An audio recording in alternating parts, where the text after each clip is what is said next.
Okay, good evening, ladies and gentlemen. Welcome to our 150th episode. Yes, 150 episodes I've had to put up with the orange juice loving, Orange Cassidy freak, freaking the. I still don't believe I have to call him a fucking messiah, the crippled messiah. And again, we're dealing with some guy that has some sort of a personality disorder or something. He went from something else to Principal Pike, from Principal Pike to Principal Tap. I don't know what the hell his problem is. Maybe he just likes to tap his own ass or something. I have no idea. Oh. Yikes. And yes, I'm like this because Orange Cassidy freaking won again this morning. So this is what you all get, the heartbreaker in a pissed off mood. And of course, I'm the man that every woman wants, every woman can't deny, every woman loves to talk about. I'm the heartbreaker. And then of course, our 150th guest is a huge honor, Mr. Kongo Kong. So why don't you tell us about yourself, sir, and we'll get this interview up and running. My name is Steve Wilson. I am the man behind the monster Kongo Kong. Started wrestling in about 1998, and here I am in October. I will be 25 years old. Spent some time on Impact, been around the world a couple times, and have done some cool things in my life and time. Very cool. All right, Orange Juice loving Orange Cassidy freak, start us off. So, how did you come up with the concept of Kongo Kong? Because it's a very unique character. So, actually, I didn't. It started with a promoter in Michigan, who said that he didn't really want to use my character, my gimmick Osiris, because it was more of an extension of me, and he felt like it was boring for whatever reason. So he wanted something larger than life, and so he thought of a cross between Umaga and Kamala, and so then the character by the name of Shamari was born, and I ran with that for a couple years, and then from there, I got booked at JCW, and when I arrived at JCW, I was listening to the rundown of what the card was, and I kept hearing the promoter say that Kongo Kong is going to come out and he's going to squash all four of you teams, all four of the tag teams. And I'm looking around, I'm like, who is this Kongo Kong? Like I know Madman Pondo, and I know Necro Butcher, I know Scott Hall, like all these cool people around here. Who is this Kongo Kong? And then finally he looks over at me and he says, oh, by the way, that's your new name. You're free to use it wherever you want. And so, reluctantly, because I've never been a fan of stereotypical gimmicks, because I feel like, African Americans have over the years been kind of confined to, not so much anymore, but back in the day, we were either dancing or criminals or savages or something of the sort. And I kind of wanted to stay away from that, but having gotten my first couple of 3-digit paychecks, I ended up embracing it because it was catching like wildfire. very nice. All right, Heartbreaker. Go for it. Well, those other two guys, man, they were intimidating enough, but Kongo actually intimidated me a lot too in Impact. So just some of the stuff that you did with Abyss and everything, but we'll hopefully get into that in a little bit. Okay, so going through childhood and everything, who were your top 5 male wrestlers that you looked up to, or maybe of all time? It's funny that you say male wrestlers, because there weren't very many female wrestlers around at the time at all anyway. So I guess hmm I don't know. There's like 10, but I guess if I had to go top five, it'd be Vader, Yokozuna, Andre the Giant, probably Demolition, if I can count them as one, and then probably either Hogan or Warrior fifth. Wow. But there's Sting, Bam Bam Bigelow, Vader, yeah, I said Vader already. Yeah. A whole myriad of guys that, especially the bigger guys. I really look forward to watching the bigger guys wrestle.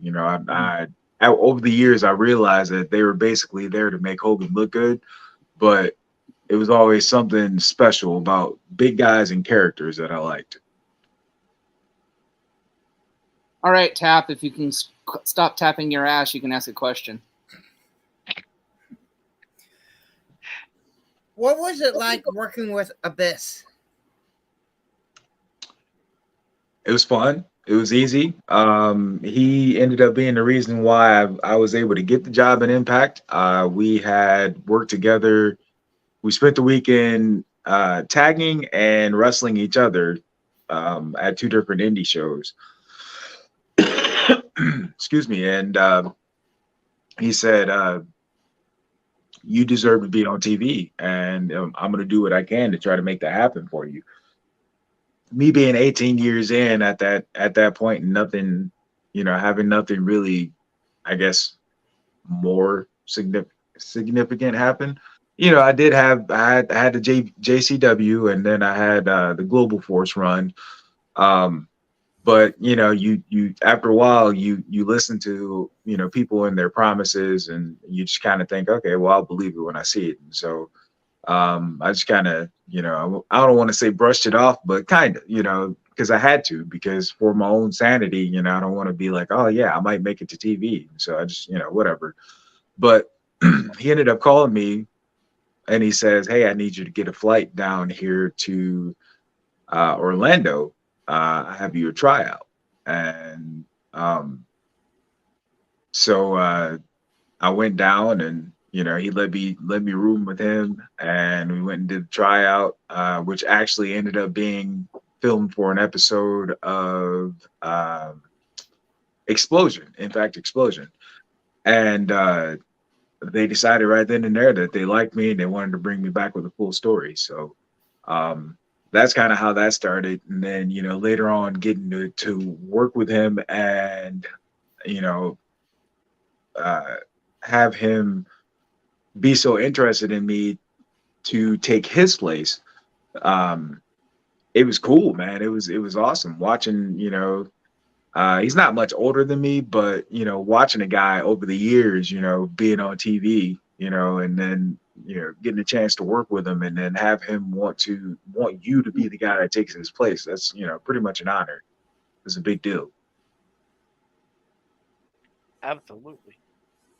So, top 5 tag teams of all time. Demolition, Road Warriors, Powers of Pain, British Bulldogs, and Heart Foundation. Can you tell what era I'm from? That's a great list, though. Yes. Okay, so two-part question. What is your pre- and post-match routine? Well, obviously get my face painted, and really just traveling to the show, spending the day on the road, or wherever I am, traveling either with my students or alone or with some other cohort of mine. Get ready for the show, stretch out, and go out there and try to entertain, try to come up with ways to entertain that actually involve the people, as opposed to just going out and doing a bunch of moves. Because I never wanted to be that type of entertainer, because I feel like those guys, they they leave an impression, but it's not the one where people want to remember your name. They just remember that one guy that did that one thing. I want them to know who Congo Kong is. And so, after that, I um, get undressed, get in the car, and head home. Get ready for the next town or the next week or next day at work, whatever it is.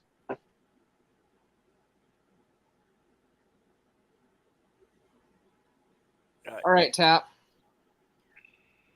We've asked this one so different people got so many different answers. What is your favorite cookie or snack? Ooh.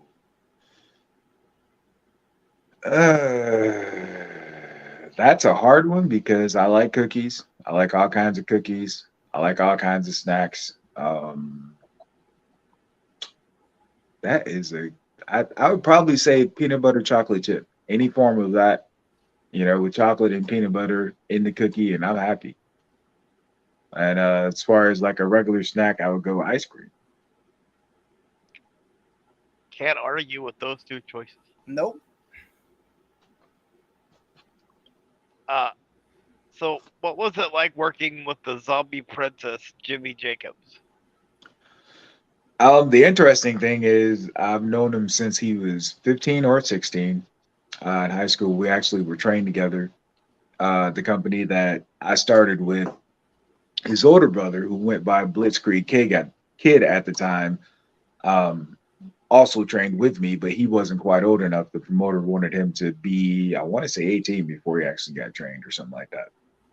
And so he would hang around, he'd ref, he would uh, film for us, do whatever he could to help out. And so, when I got to Impact and he came in, it was like, everything in life was brought full circle. We started off together and then we reached the pinnacle of sorts together. Very cool. Okay. Best wrestler turned actor. Ooh, that's a good question. I would have to say I thoroughly enjoy Batista's uh uh what's the Marvel character? I can't ever think of his name. Drax. Drax. Yes, but he's so funny. Like the timing and the just how the stuff he says like doesn't make sense, but like he makes it work, and it just I love that character. I don't think they could have found a better version of that, honestly.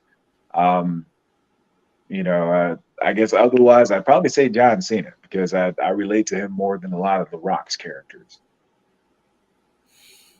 I can see that. All right, Tap, you're up.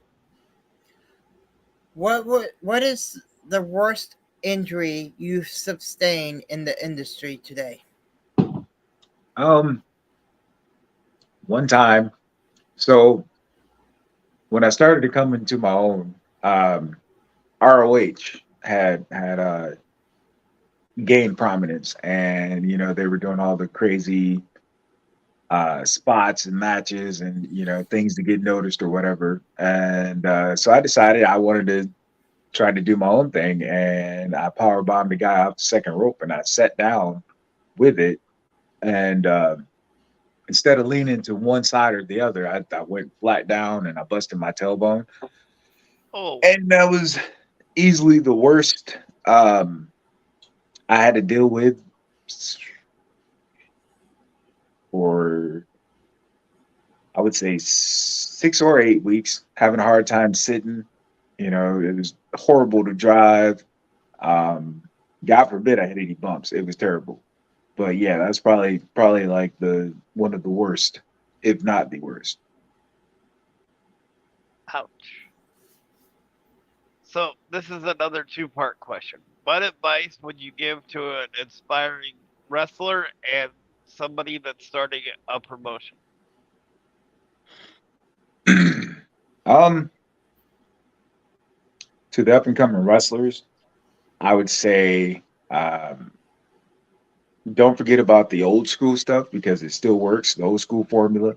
I know everybody thinks that, well, today it's a different generation and time and things aren't quite the same, but I don't subscribe to that because um, that age old formula still works. It still, makes me stand out amongst, many of the flippy um, guys because I have a character and I spend time with the audience, because that's what they're there for. They're not there just to watch, a bunch of guys. I call it ping pong, play ping pong, where they're bouncing all over the place and doing everything, all kinds of flips and stuff.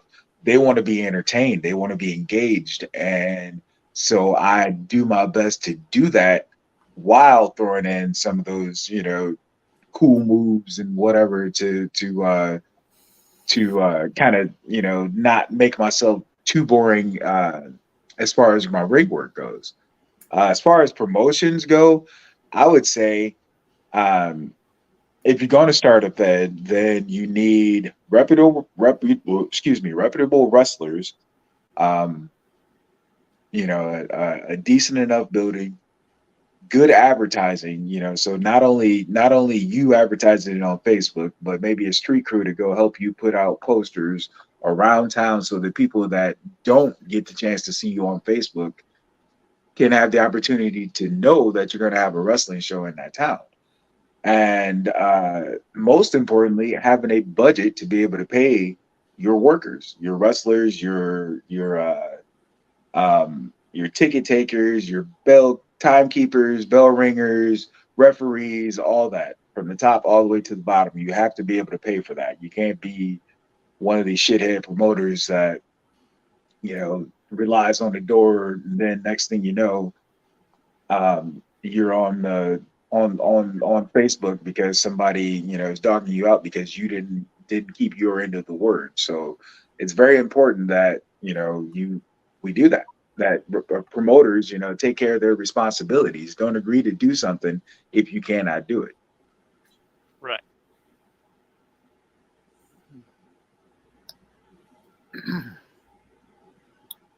All right, so let's do this. Top 5 commentators, in your opinion. Whew, Bobby Heenan, Gorilla Monsoon, Michael Cole. A lot of people don't like him, but look how long he's been commentating, and I gained a high level of respect for him the night that Jerry Lawler had his heart attack on television, and Cole was able to maintain his composure. And what most people don't realize is Cole had to listen to what the boss was telling him through the earphones most of the time. I'm not sure if it's like that now or whatever, but I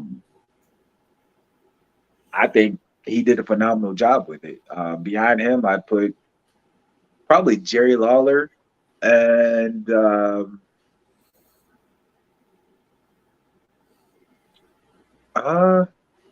JR. Duh.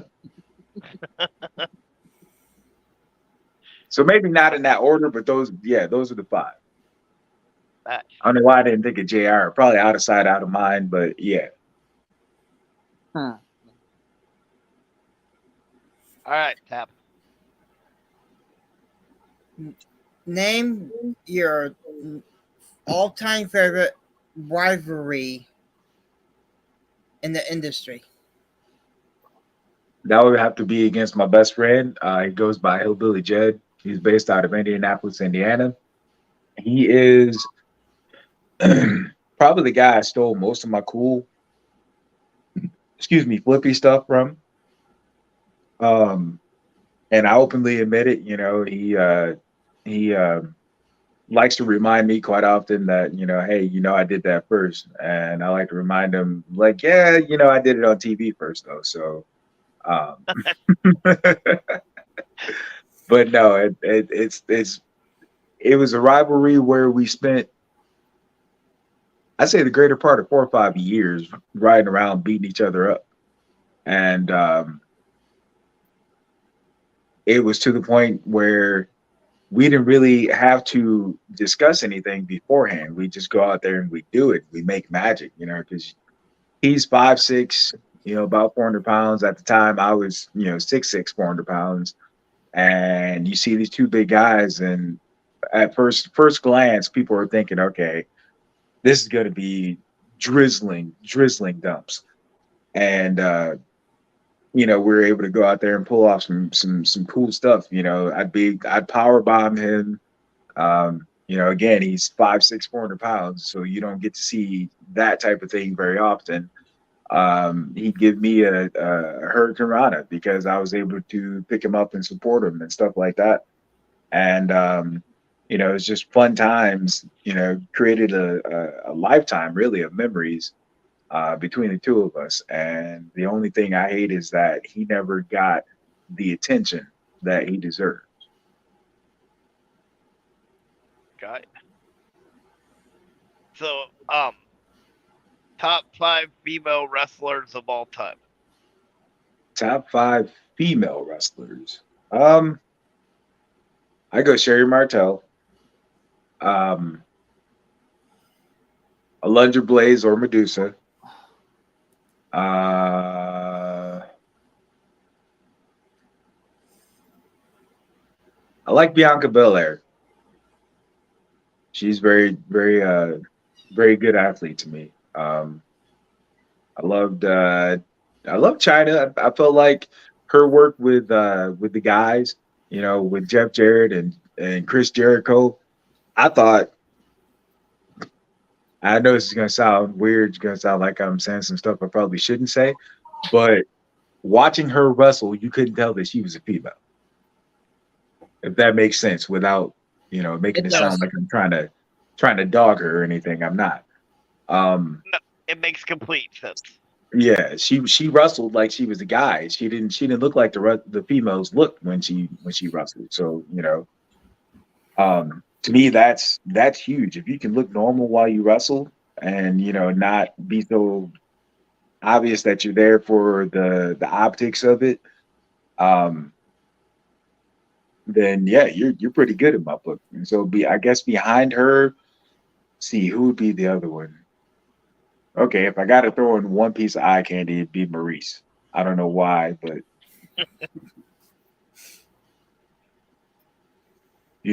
Okay.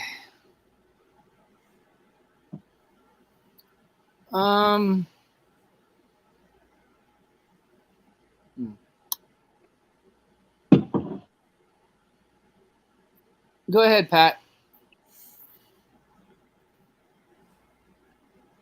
If you could book 6 matches on a WrestleMania card, any generation, any promotion, what will your 6 matches be? Ooh.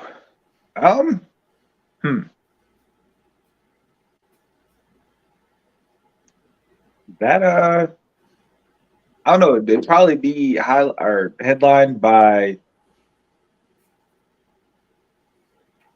either Undertaker versus Andre or John Cena versus Andre, just because I want to see how else somebody would go about taking down the Giant. I mean, I've gotten to see,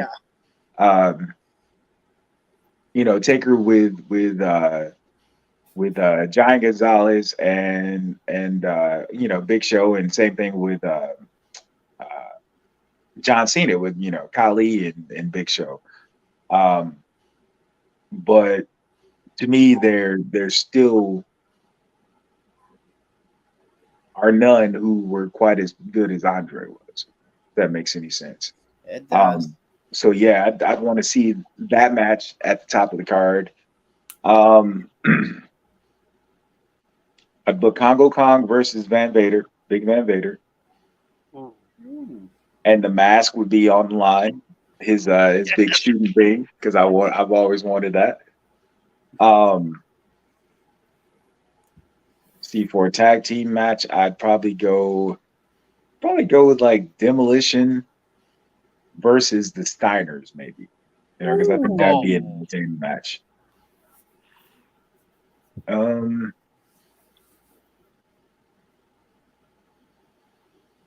then I'd probably do like a huge scramble of some sort, and put your guys like Randy Orton, Edge, um, DDP, Jake the Snake, Randy Savage, Ricky Steamboat, Dolph Ziggler, a lot of those guys, Kane, a lot of those guys that spent most of their time making other stars, um, putting them in matches and letting them, go at it for some belt. Um, now how many matches is that? Is that three? Yeah. Let's see, throwing a women's match. Probably do like Nia Jax versus Bull Nakano or Asuka. Ooh, Oh, that would be an awesome match to watch. Yeah, yeah, or Awesome Kong versus Nia Jax. I think that'd be crazy too. Um, watch them beat the hell out of each other. And let's see, probably put something like Ric Flair versus uh let's see, somebody who I think could go with Ric Flair. Um,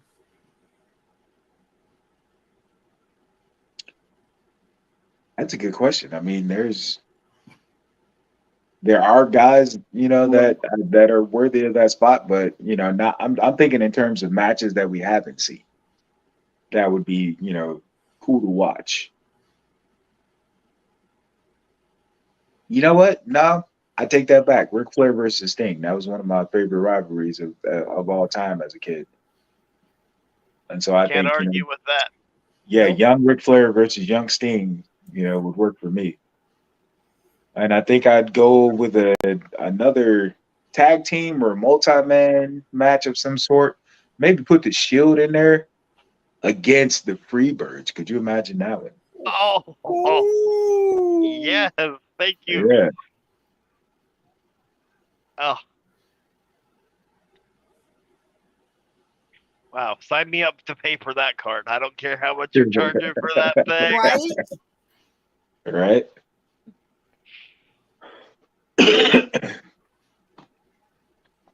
So your finisher, at least the one that you used in Impact, was the top rope splash, Mhm.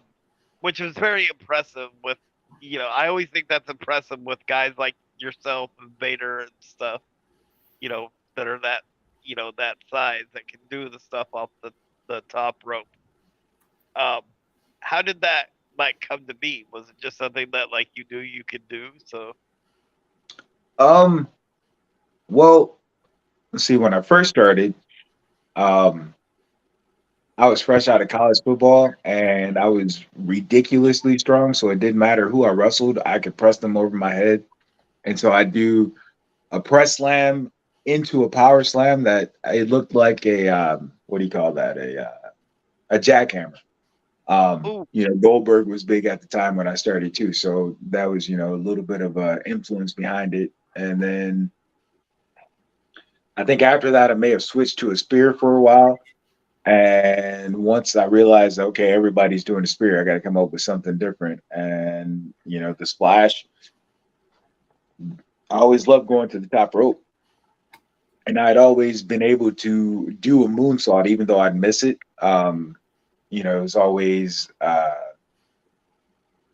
something in my repertoire. I love seeing, like you said, big men fly off the top rope and show their athleticism. And so I would come to the conclusion that I needed to keep the moonsault off to the side and save it for special occasions, but I needed something cool that would help me get noticed in the meantime. And so the top rope splash became it. When I first started doing it, I was able to jump, about 3/4 of the way across the ring and hit guys with no problem, not hurt them or anything. Um, wow. so yeah, that kind of, came into prominence for a while, and then it got to a point where I was like, okay, I gotta try to save my knees, so I need to switch up to something different. So then I went to a Rikishi driver, and then later on a discus headbutt. But I still Wow, throw in the splash every now and again. nice. That discus headbutt sounds like it would be nasty. Oh, yeah. All right, Heartbreaker. Oh, um, let's see here. Let's do factions. Yeah, top 5 factions. Nation of Domination, NWO, the Heenan family, the Hart Stable, and the Wyatt family. Great list. All right, Tap, you're up.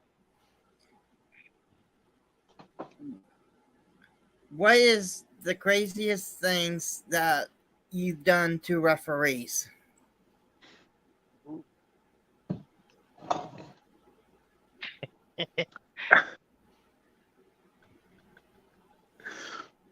Um, uh, uh,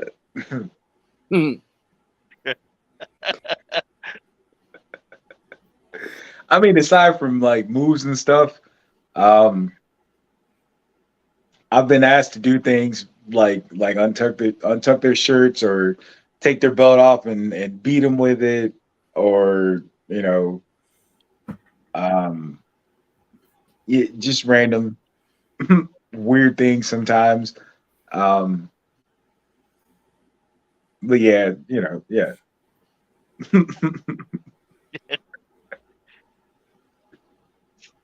So I'm gonna ask a question that's kind of a new one that I just thought of based off of Heartbreaker's question. If Kongo Kong could come up with a faction from any generation with Kongo Kong as the leader, who would be in it?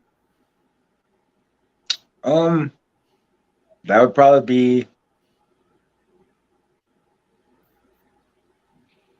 Demolition. Um,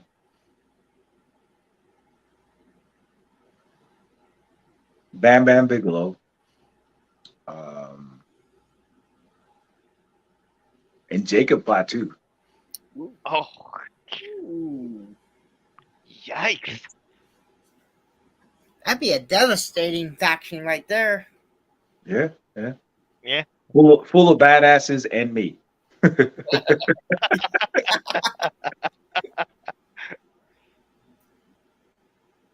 All right, Heartbreaker. There's so much PSU softball stuff in there. Warm up Jack. Anyways, okay, so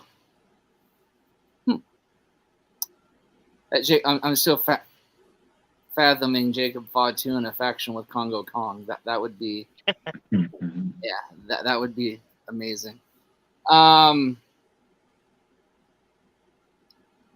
obviously you were in Impact, so who is, besides Abyss and Jimmy Jacob, who else were some of your rivals in Impact Wrestling for the people that may not have followed you? Johnny Impact was one of my more fun rivals. We got to do some cool things. I enjoyed working with him immensely. His ability is unmatched by anybody I've seen.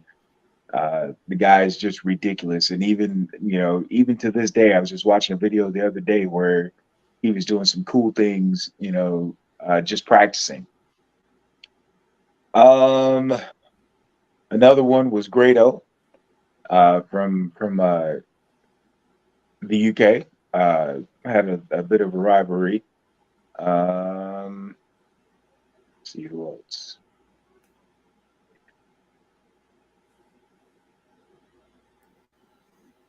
I would say Moose. Had a little bit of a rivalry with Moose. I was the guy who, at the time was, helping a lot of those guys get to their next stop, which was a title match, and sometimes, like I was saying, that those are the guys that they spend more time helping other guys get to where they're going than they do having any kind of glory themselves. And it's a very necessary thing in wrestling to have those guys to build your next stars out of.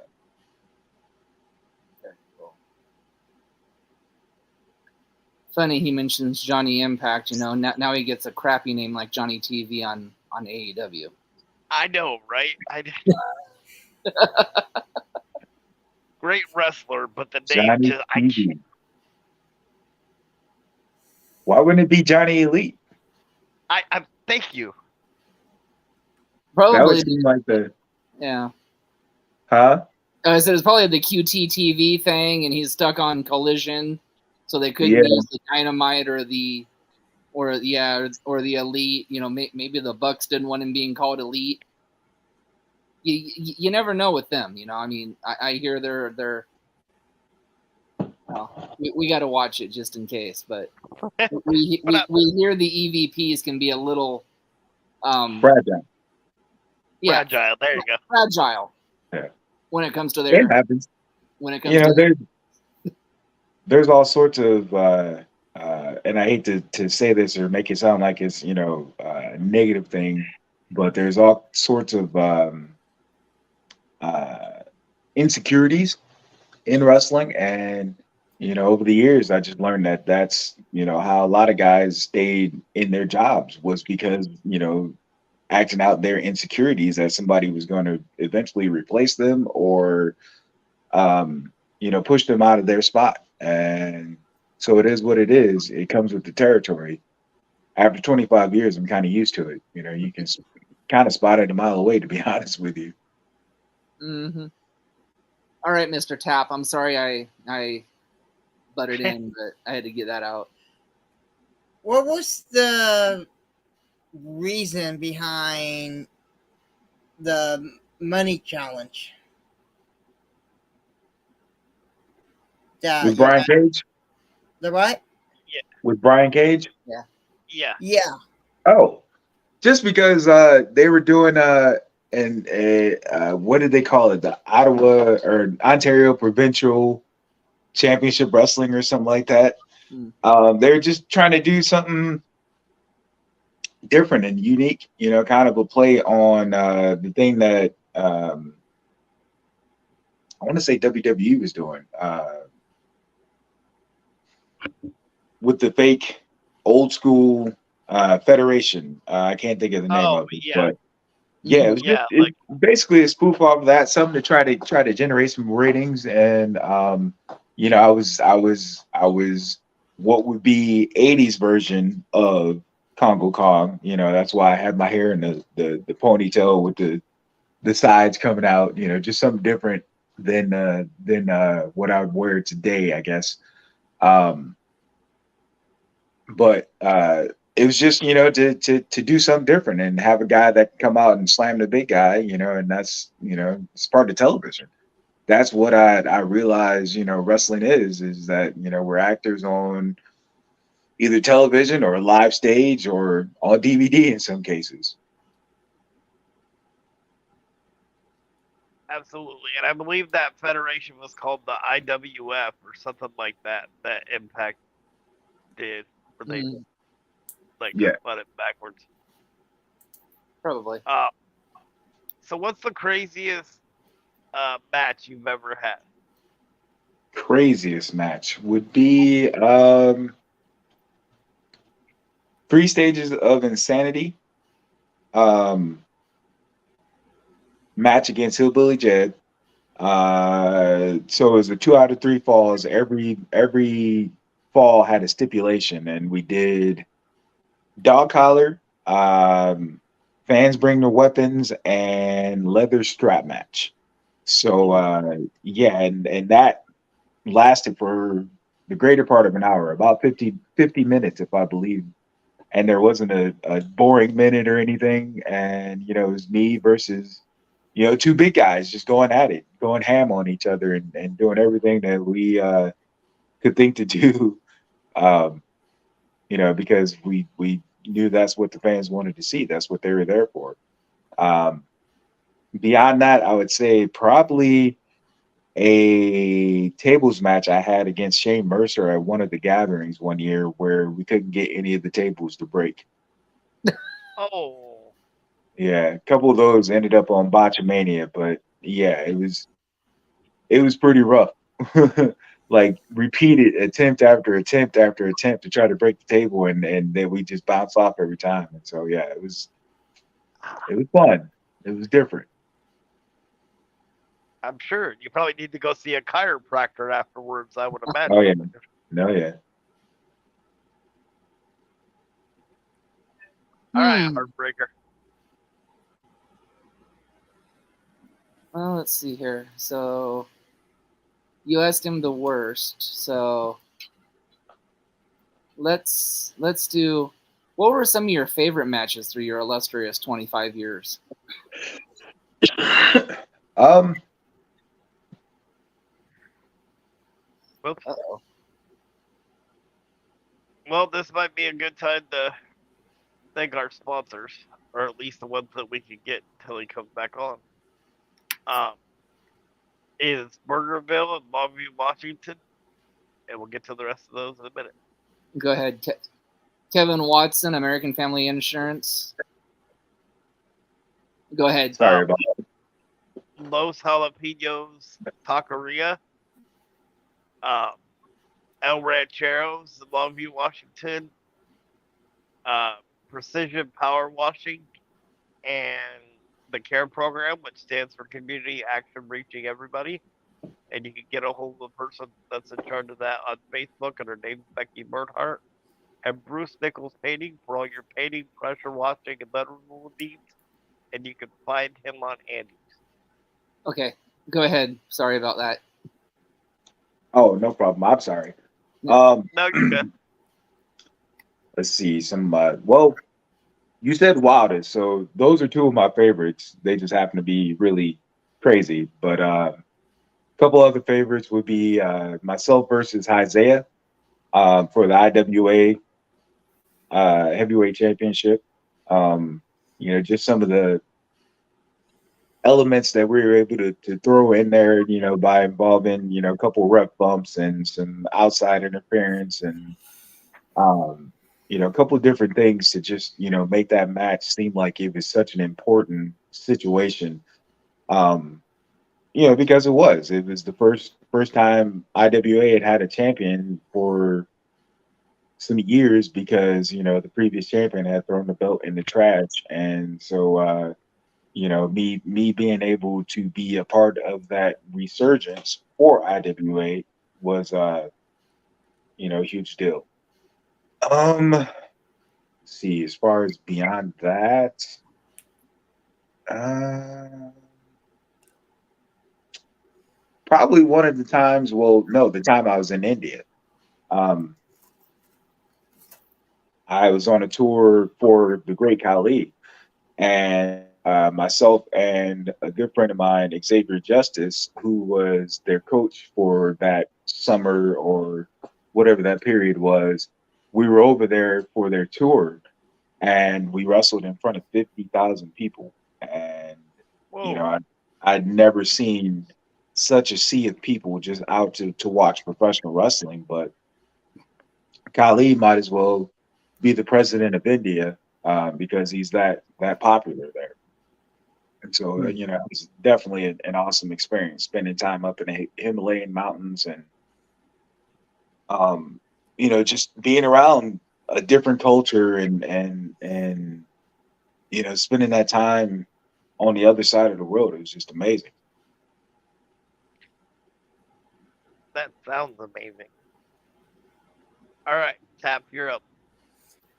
What is the most craziest practical joke that was done to either you or anyone in the back? Well, I mean, I witnessed some things that I shall never speak of because how people are these days. Trying to think of crazy. what would be a good rib in that situation?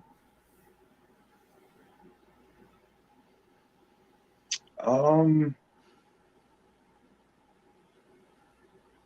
I do recall one time going to the thing and I'm waiting on my music to hit, and the promoter just starts or decides to switch out my music for "Bump and Grind" by R. Kelly, and he thought that I was going to, be embarrassed by it or whatever, but I embraced it and I went out there and I danced on a couple people and kind of threw it back in his face. So that was a good rib that he thought was on me that I reversed. Um, anything cooler than that would probably be like borderline. Yeah, let's not talk about it. Well, I have an interesting one. So uh I'm in a wheelchair, right? So we're at a flea market in Hillsboro, and my Okay. buddies are wrestlers, and I had started at a training school doing commentary and stuff, and they're like, "Hey, we want to use the cookie sheet in a match, and you're in a chair, so we can hide it behind your back. That way, nobody can see it." They didn't tell me they were in the main event like 3 hours later at an outside event that's like 98 Oh degrees. no. So I'm sitting there for like 3 hours going, anytime, guys, you know? And so we get it out and it's like stuck to my back because it's been sitting there for like 3 hours. And I get to the back and I'm like, why the hell didn't you tell me that it was like in the main event? They're like, well, it wouldn't have worked that way. I was like, technically, I could have put it, if you would have told me that, I could have put it, like, went to the bathroom or something and, like, put it back Yeah. there, like, right before. Right. That's funny. So, um, in your opinion, who are some of the most underrated wrestlers today? Underrated? Shane Mercer. Um, he holds the Kentucky bench press record. Um, his finisher, he takes the guy and he carries them to the top rope, and then he does a backflip power slam onto them. Oh, Um, yeah, he's gone viral a couple times. I don't know if you remember, but a couple months ago, there's a video of a guy tossing a guy across a building um, onto a yep, flaming table. yes, That was Shane. He's also okay, picked up. He's also picked up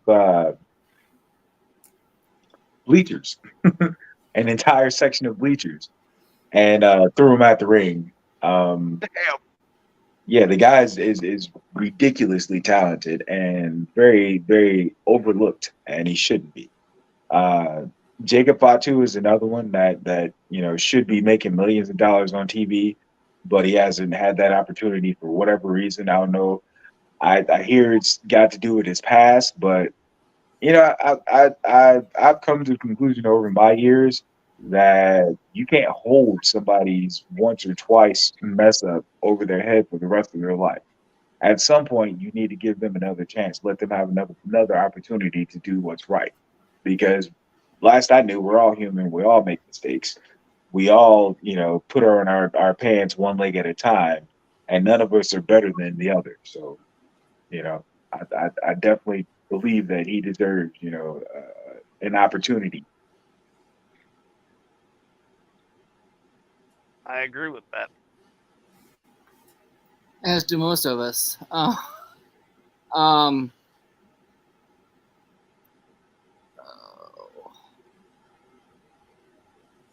go ahead, Pat. I'm actually busy doing. If you was to wrestle for WWE, which championship would you go after and why? I think I'd probably start with a tag team belt and then work my way to the top. I'd want them all. I'd want to be, Grand Slam type situation. I've been heavyweight champ of many companies, but to be there and to it's the pinnacle. It doesn't get any greater. So eventually, I'd want to be the heavyweight champion. Obviously, whoever the top guy, I guess that'd be the belt that Reigns has. But in the meantime, I think I'd go and I'd conquer everyone in between. Why not? Sounds good to me. So playing off of that, if you had to pick a dream tag team partner or a tag partner to go after those tag titles with, who would it be and why? Uh, that's a good question.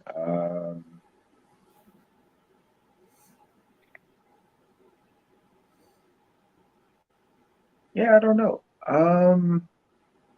I'd probably have to stick with Vader because I just felt like he's one of the toughest guys out there. Like with him on your side, how can you lose? And that then again that leads to the perfect opportunity for one of us to turn on the other and have a main event match later for another belt.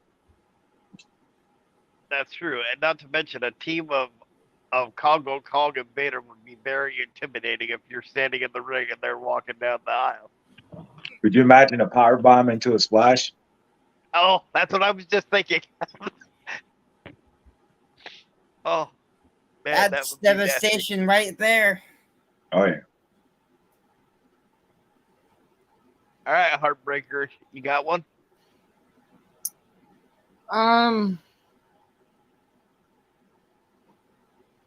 Well, we'll just go to the go-to since it's getting up there for time.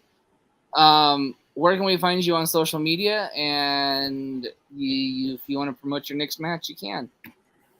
All right. You can find me on Facebook under Steve Wilson. It's my regular profile. Kongo Kong / the Juggernaut Osiris. You can reach out to me if you're looking to become a trained professional wrestling because I have a wrestling school called Professor Kong's Wrestling Academy. If you need gear, I also, own a couple sewing machines and I'm in my office right now, as a matter of fact, getting ready to do some work. And I've been making gear since 2007. So, if that's something that you desire and you need some help with, I would be more than glad to help you. And if I can't help you, then I can probably point you in the right direction because I do have several friends who do the same thing. And each one of us, I feel, are really talented at different things. So it kind of works out.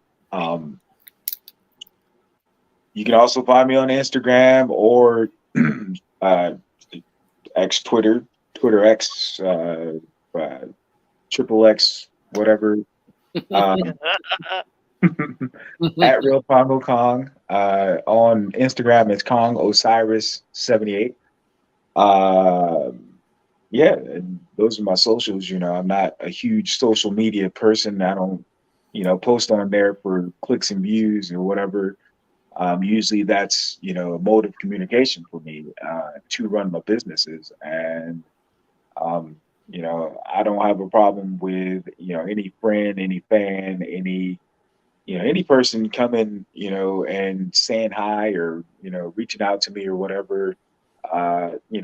It's good to be reachable, to an extent to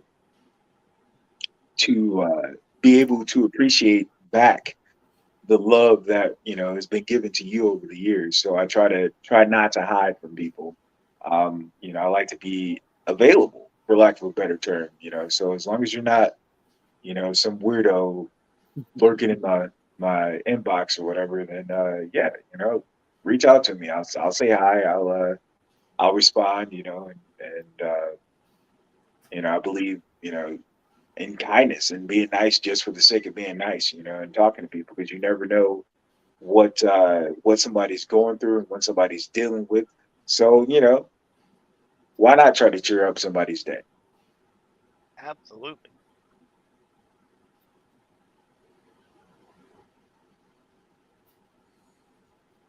All right, Tap. All right. How did you go about getting your manager? Which one? The one that Just he had that on he said- Impact. I showed up and he was paired with me. Hmm.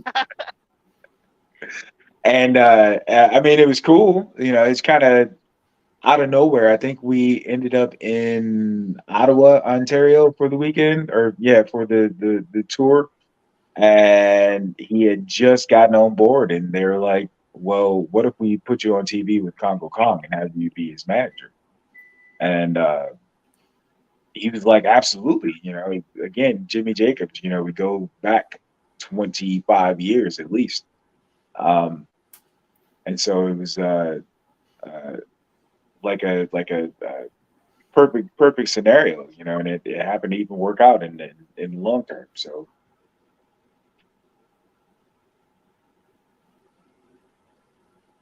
Um, so I asked what the craziest match you were wrestled in. What's the craziest crowd that you've ever wrestled in front of? JCW crowd. In the beginning, I think we were out in New Mexico. Um, I was being pelted with bagos, with beer, with shoes. I think I ducked a couple of lighters, batteries. Got cussed out by a kid. Um, and it's like, where are your parents? And then he'd point right there, and I'd be like, okay, well, I'm gonna beat your dad's ass. I can't touch you, but I'm gonna beat him up. Um, yeah, definitely JCW crowds. You know, back in the day, they were really wild, and they would pelt everybody in the ring. And you know, one day, big credit to Madman Pondo. He got on the mic at the gathering one day, and he says, "Hey," he said, "you guys like to throw things at people you hate the worst, right?" Crowd goes, "Yeah." And he goes, "What about the people that you love? Because you hit them too."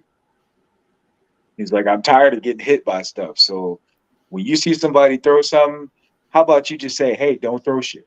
And so it started this whole chant of "Don't throw shit, don't throw shit," and it was awesome because ever since then we haven't had that issue with JCW fans, you know, and you know, them being a bunch of crap heads.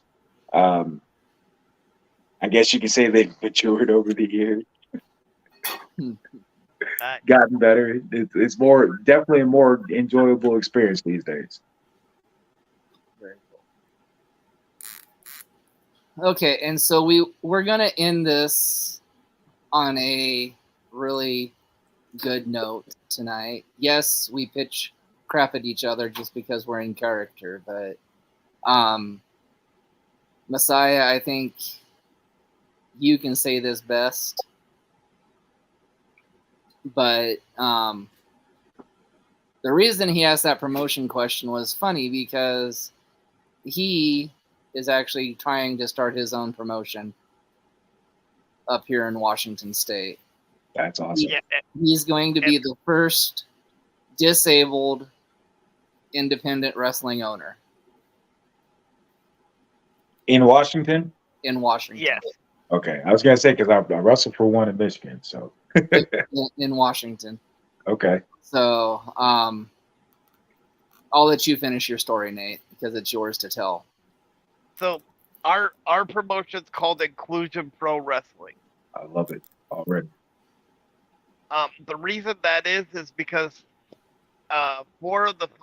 three of the five people that are on the board of directors have a physical or cognitive disability. Okay. 20 years ago, I went to that training school that I brought up before. And I was told that I would never be involved in wrestling because wrestling's a physical sport because of my wheelchair, that, you know, that's not going to happen, right? Because they're two separate. And eventually they made me the commentator, the booker, but I think they did that just to make themselves feel better because I wasn't going anywhere. But that just motivated me to keep going, right? Because if that's how I am. If you tell me I can't do something, it's like, screw you, I'm gonna do it anyway. Good. I love So it. it took me 20 years saving my Social Security and borrowing money from family, but I bought a ring that actually Roddy Piper wrestled in Oh wow. in the Northwest. And the thing is Inclusion Pro Wrestling is never going to turn anybody away, right? If you want to like live your wrestling dream, even if it's for 5 minutes, That's you know, if amazing. you just want to come and check it out and see what it's like, if it doesn't work, okay, but you for 5 minutes you got to live that dream that you saw on TV or that you thought about when you're sitting in your room or whatever, right? Mhm. Because too many times people look at people and say you can't do this, and people just accept it. You can't accept that, right? You have to be able to tell yourself and to tell the world, you might not think I can do this, but now I'm going to do this in spite of you, and I'm going to show you not only can I do it, but I'm going to make this thing the biggest success that it's ever going to be. Good. So, That's awesome, man. I commend you for that.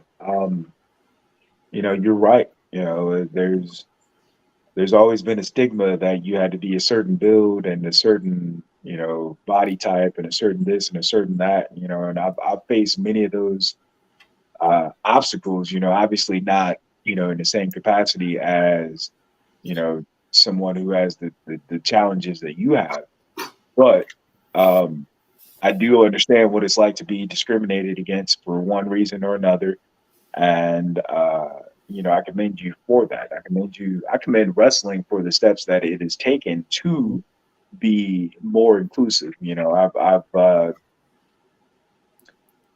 uh, been in locker rooms with more LGBTQ individuals, more individuals with autism, and other sort of, like you said, cognitive uh, issues or whatever challenges, we'll say. And even the guys that I was telling a promoter, I said, if you notice, a lot of the guys that I trained, they're not athletes per se, but I come to the conclusion that I can take somebody's strong point and make them work for them. In other ways, where they don't have to be the best athlete in order to go out there and wrestle professionally, and go and entertain the crowd. And I try to instill in my guys that, hey, um, like I said, this is a ministry for us. This is where we go out and we reach these people who are dealing with all these issues in their regular life that they might need a little positive affirmation, from us. That's what they come here for. They want to suspend their disbelief. They want to believe that the good guys are going to beat the bad guys in the end, and they want to feel like they can fight another day. And so that's what we have to be able to go out and give to them. And so, um, like I said, I commend you for just having that type of vision to go out there and reach the world, because that's what this is about. It's an outreach. It's letting people know that, yeah, you can make it. You can defeat that big enemy that you have at work, and that neighbor that won't leave you alone. You can conquer those grades that seem to be holding you back from reaching your dream job, or whatever. You can do it. You can whatever you put your mind to, you can overcome. And so to hear that, it's really, really special. So if you find it, possible or whatever, I would love to be a part of that at some point.